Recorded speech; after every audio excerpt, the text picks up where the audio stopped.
नमस्कार, स्वागत है दक्ष एजुकेशन पॉइंट में आप सभी का। देखिए, हम गणित की ऑनलाइन क्लासेस में आज जो हमारा टॉपिक रहेगा वो रहेगा वैदिक गणित। और वैदिक गणित के अंतर्गत हम पढ़ने वाले हैं आज गुणा करने की विधियां। गुणा करने की विधियों के अंतर्गत आज हम एकाधिकेन पूर्वेण विधि से गुणा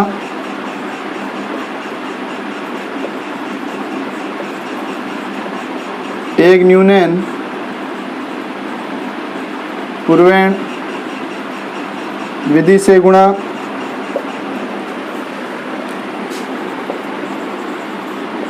ऊर्ध्व त्रियक व्याम विधि से गुणा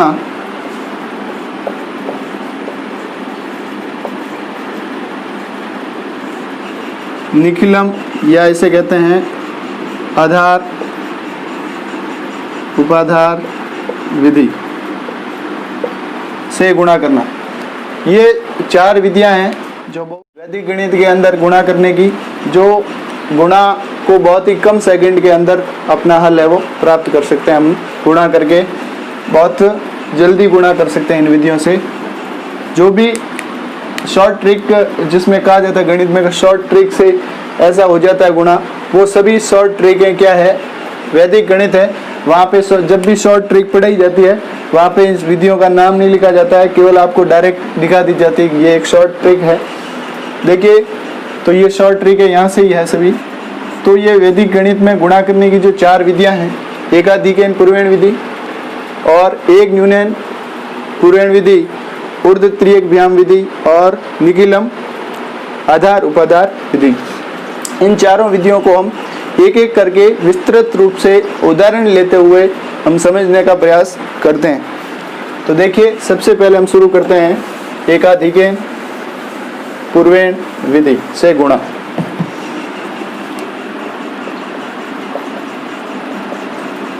एकाधिकेन पूर्वेण विधि से गुणा। एकाधिकेन पूर्वेण विधि से गुणा। देखिए, ऐसी संख्याओं का किया जाता है। देखिए, स्थितियां इसमें दो तीन स्थितियां बताते हैं आपको। स्थिति फर्स्ट या टाइप फर्स्ट कह सकते हो, इसे हम नाम दे टाइप सेकंड और टाइप थर्ड। तीन टाइप आपकी है। एक टाइप देखिए, कोई भी संख्या है, जैसे यहाँ पे 11 गुणा 19, 13 गुणा 17, 24 गुणा 26। और टाइप सेकंड में जैसे मैंने ले लिया 54 गुणा 256, 200 की जगह 107 गुणा 193 और 1 गुणा 199 या 799, 701, कुछ भी लेना। और एक दूसरी टाइप लेते हैं हम 32 सही 1/7 गुणा 32 सही 6/7। यहाँ पे उदाहरण ले लिया 4 3/5 गुणा 4 सही 2/5। देखिए, ये तीन टाइप है। इन तीनों टाइप में हम पहली स्थिति जो देख रहे हैं, देखिए ये एकाधिकेन विधि किस टाइप की संख्याओं का गुणा करने के लिए उपयोग में ली जाती है। तो उसके लिए आपको ये तीन टाइप जो लिख रहा हूँ इसमें देखिए, पहली ऐसी संख्याओं का गुणा करने के लिए ये विधि काम आती है जिनके इकाई के अंकों का योग कितना हो, 10 या 100।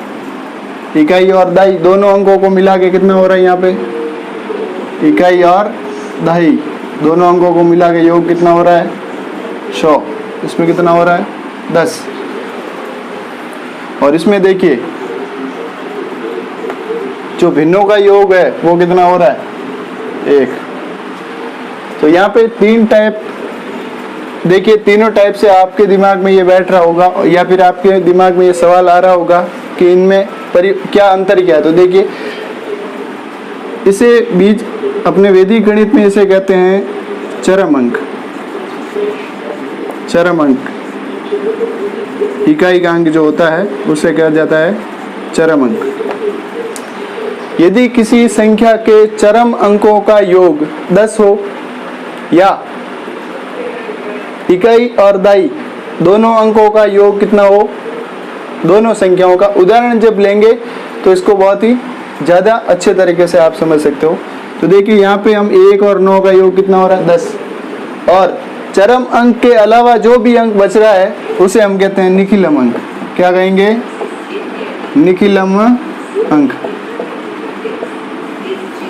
यानी कि 11 और 19 में 1 और 9 क्या है, चरम अंक है, इकाई का अंक है। वैदिक गणित में इसे चरम अंक कहा जाता है। तो 1 और 9 का योग कितना हुआ 10। इसी प्रकार 3 और 7 इसका योग कितना हुआ 10। इसी प्रकार 4 और 6 का योग कितना हुआ 10। इन चरम अंकों के योग के अलावा जो बाकी संख्या बच रही है वो देखिए यहाँ क्या बच रही है, 1 और 1 समान संख्या बच रही है, 1 और 1 समान है, 2 और 2 समान। यानी कि चरम अंकों का योगफल 10 आ गया और जो निखिलम अंक है वो क्या हो जाना चाहिए, समान। तो ये एकाधिकैन विधि पूर्वेण विधि क्या करती है, इसमें काम करती है। इसी टाइप सेकंड में देखिए यहाँ पे 4 और 6 का योग तो क्या हो रहा है 10 हो रहा है, लेकिन यहाँ पे 25 और 25 आप देखिए इस विधि से भी इसको कर सकते हैं।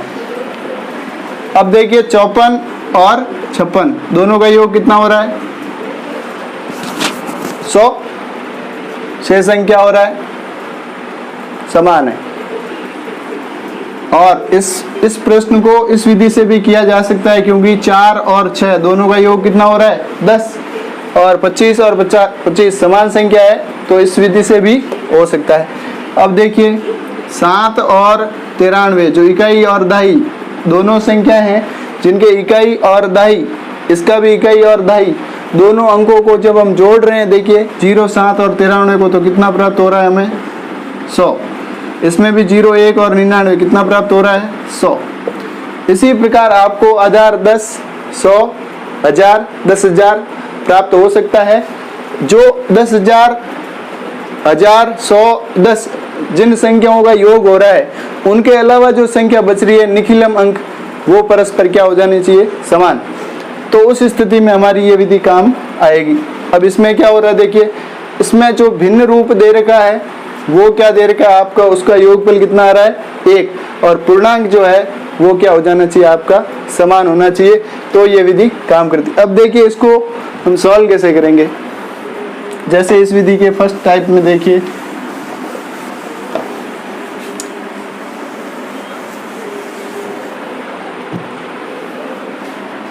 जैसे हम उदाहरण लेते हैं एग्जाम्पल 23 गुणा 27। तो आपको देखिए इसमें क्या करना है, आपने देख लिया और आपको परीक्षा में लिखा हुआ मिलेगा एकाधिकैन पूर्वेण विधि से गुणा करना है, तो उसमें बिल्कुल भी आपको प्रॉब्लम आएगी नहीं। अगर आ जाता है सीधा वैदिक गणित, वैदिक विधि से गुणा कीजिए, तो आपको अपने दिमाग से विधि का उपयोग करना है। अब देखिए 3 और 7 का योग कितना हो रहा है 10 हो रहा है, तो आधार कितना हो गया आपका 10 हो गया। कितना हो गया 10। और निखिलम अंक क्या है आपका 2 है। क्या है 2। अब देखिए इसको जब भी गुणा करेंगे तो इसको आपको 2 खंडों में डिवाइड करना है। ये फर्स्ट खंड और ये है आपका सेकंड खंड। सेकंड खंड में क्या करना है, जिसका योगफल आपने किया है जिन अंकों का, यानी कि निखिलम अंक के अलावा जो अंक है जिनका योगफल 10, 100, 1000 जितना भी आ रहा है, जितना आधार आप ले रहे हो, उनका क्या करना है, यहाँ पे गुणनफल करना है। तो 3 और 7 इनका आपने क्या करना है, गुणनफल। और जो समान संख्या जिसे हम निखिलम अंक कहते हैं, उसको क्या करना है, एक को तो वैसे के वैसे लिखना है और दूसरे को एकाधिकेन करना है, यानी एक बढ़ाना है।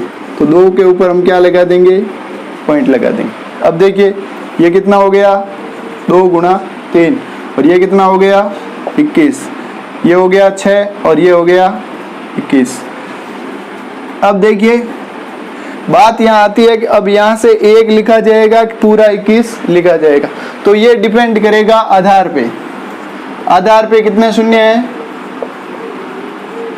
1, तो कितने अंक आएंगे यहाँ, 2 अंक आएंगे। जो द्वितीय खंड है उसमें अगर आधार में 1 0 है, इसका मतलब जो द्वितीय खंड है उसमें कितने अंक आने चाहिए, 2। यहाँ तो 2 अंक आ रहे हैं, तो यहाँ क्या हो जाएगा 621, ये हमारा उत्तर हो जाएगा। लेकिन जैसे मैं एक उदाहरण लेता हूँ, 21 गुणा 29, 21 गुणा 29, इसमें देखिए आपने 21 गुणा 29 लिखा और फिर इसके 2 खंड बनाए, पहला और दूसरा। दूसरे खंड में हम क्या करेंगे, चरम अंकों का गुणा, और यहाँ क्या लिख देंगे, 2 गुणा एकाधिकेन, 2 का एकाधिकेन, 2 गुणा 3, और ये कितना आ गया 9। ये गुणनफल कितना आया 6, जबकि इसके सामने कितना आ रहा है, द्वितीय खंड में आ रहा है 9। कितना आ रहा है 9। लेकिन हमें ये 9 लिखने से पहले एक बार सोचना है कि हमारा जो आधार था वो 10 था, और 10 के अंदर कितने 0 है, 1 0, 1 शून्य है। इसका मतलब द्वितीय खंड के अंदर 2 अंक आएंगे। तो यहाँ पे आपको कितने 2 अंक बनाने के लिए आप क्या करेंगे, जो अंक आ रहा है उसके आगे क्या लगा देंगे, उससे पहले आप 0 लगा देंगे। तो यहाँ क्या हो जाएगा 609, ये आपका उत्तर हो जाएगा। तो मेरे हिसाब से जो टाइप फर्स्ट है वो आपको बिल्कुल समझ में आ गई होगी। आशा करता हूँ कि द्वितीय जो आपकी दूसरी टाइप है वो भी आपको बहुत अच्छे से समझ में आ जाएगी। अब देखिए हम टाइप सेकंड में देखते हैं। आधार 100 या 1000 हो तो उस स्थिति में क्या होता है, देखिए जैसे एक उदाहरण लेता हूं मैं,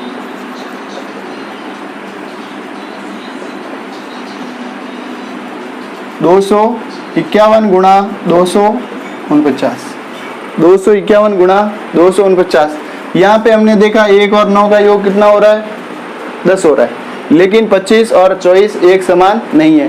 तो हम क्या करें, दो अंकों को दो अंक के जोड़ के देखते हैं और उनका योगफल करते हैं। 51 + 49 यानी कि कितना आया हमारे पास 100। तो आधार कितना हो गया, 100 हो गया। तो जो हमारा द्वितीय खंड है कितने अंक आएंगे,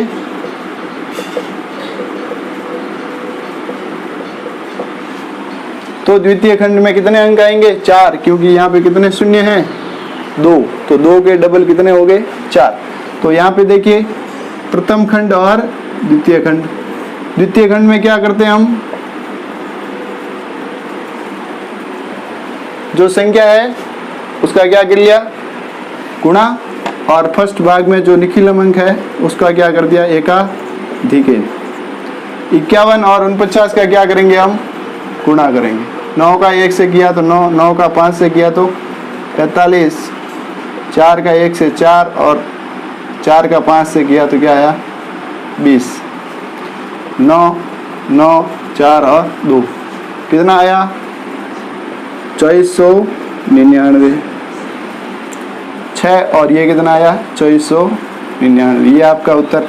यहाँ पे देखिए 4 अंक आ रहे हैं।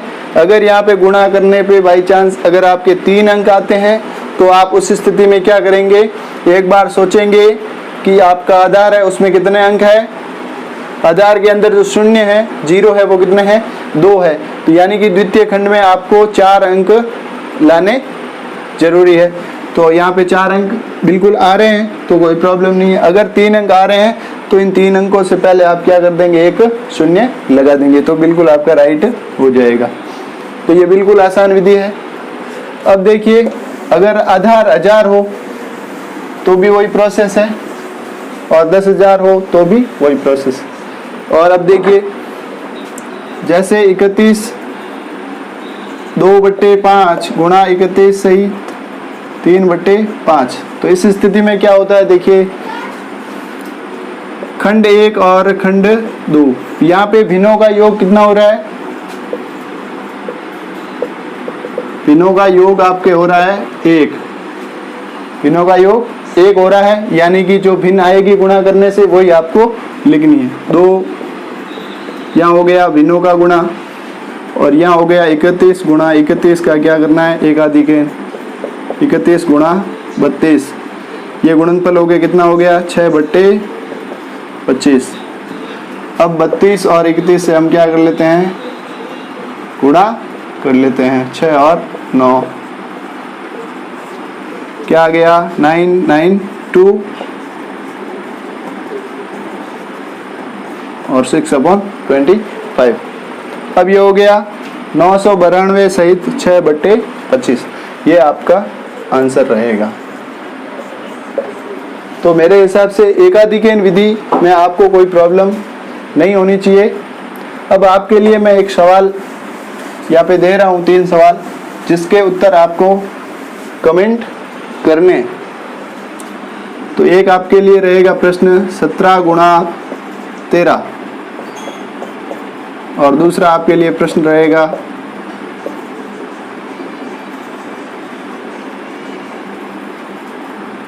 34 गुणा 36,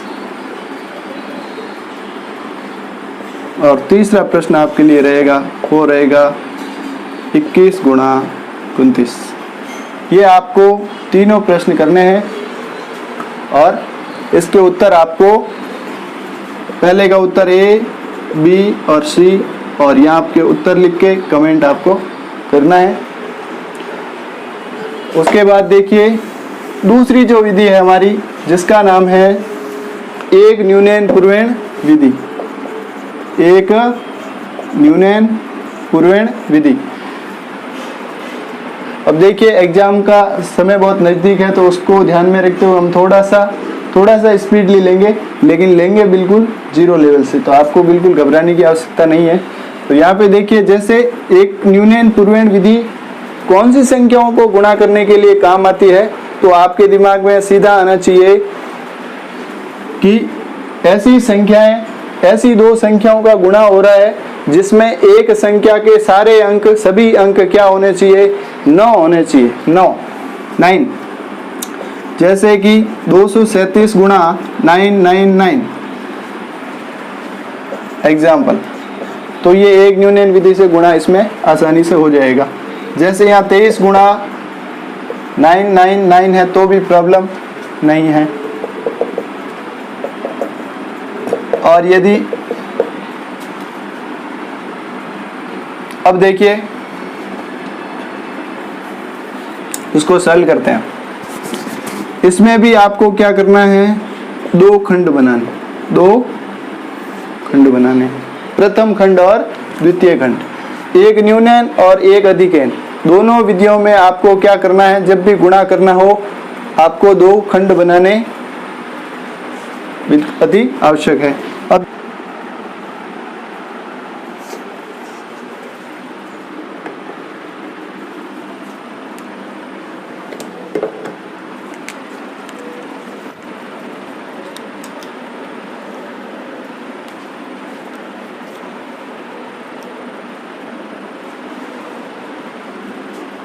दो स्थितियां बनाने के बाद देखिए, अब देखिए जैसे ही हमारे पास 2 स्थिति बनेंगे, आप पहले स्थिति में हमें क्या करना है, जो संख्या 999 के अलावा जो दूसरी संख्या है उसमें से आपको एक न्यूनन कर देना है, एक कम करना है। जैसे ही एक कम करेंगे, यहाँ हमारे पास कितना आएगा, 236। अब जो 236 आ रहा है उसको द्वितीय खंड में आपको क्या करना है, 9 9 और 9 लिख देना है। लिख दिया। पहले खंड में आपको लिखना है 9 9 के अलावा जो संख्या है, यानी कि 9 अंकों, जैसे 9 9 जो संख्या लिखी हुई है, 9 अंक जिसमें आ रहा है, सभी अंक क्या आ रहे हैं, 9 आ रहे हैं, उस संख्या का अलावा जो संख्या है उसको आपको पहले खंड में लिखना है और उसमें से क्या करना है, एक यूनियन करना है। यानी कि ऐसी दो संख्याओं जिनमें एक संख्या जिसके सभी अंक 999 यानी कि 999 है, तो उस स्थिति में आपकी विधि जो लगेगी गुणा करने की वो लगेगी एक यूनियन पूर्णांक। ये हो गया। अब देखिए जैसे ही आप इसमें से एक कम करके ये लिखते हैं 236, जो यहाँ पे आ रहा है उसको क्या करना है, आपको इसमें से क्या कर देना है, घटा देना है। जैसे ही घटाएंगे क्या आ जाएगा, 3, 6 और 7, ये आपका क्या बन जाएगा, उत्तर बन जाएगा। बहुत ही आसान है, जिसे बड़ी बड़ी कोचिंग क्लासेस में क्या किया जाता है, शॉर्ट ट्रिक बताई जाती है कि ये शॉर्ट ट्रिक है, जबकि ये क्या है, एक यूनियन पूर्णांक विधि से ही गुणा है। यहाँ पे वहाँ पे आपको विधि का नाम नहीं बताया जाता है। तो ये देखिए बहुत ही इम्पोर्टेंट विधि है। वैसे एकाधिकन पूर्णांक विधि आने के चांसेस ज़्यादा है। अब देखिए बात करते हैं इसका, इस प्रश्न की जैसी बात करेंगे हम, तो यहाँ पे देखिए आपको क्या करना है, एक खंड फर्स्ट और खंड सेकंड दो पार्ट में डिवाइड कर दिया आपने। अब देखिए यहाँ तो आपको लिखना है 999 और यहाँ क्या लिखना है 23 माइनस 1, एक यूनियन करना है। यहाँ क्या आ गया आपके पास 22। अब इसमें से क्या घटाना है आपको 22, 9 में से 2 घटेंगे कितना आएगा 7, 9 में से 2 घटेगा कितना आएगा 7, यहाँ क्या रह गया 9, 22, 9, 7, 7, ये आपका क्या हो गया, उत्तर हो गया। तो मेरे हिसाब से मुझे पूर्ण आशा है कि आप सभी को एकाधिकन विधि और एक यूनियन पूर्णांक विधि बहुत अच्छी तरीके से समझ में आ गई होगी। एक एग्जाम्पल आपके लिए मैं छोड़ रहा हूँ प्रैक्टिस के लिए, जिसको आपको घर पे करना है।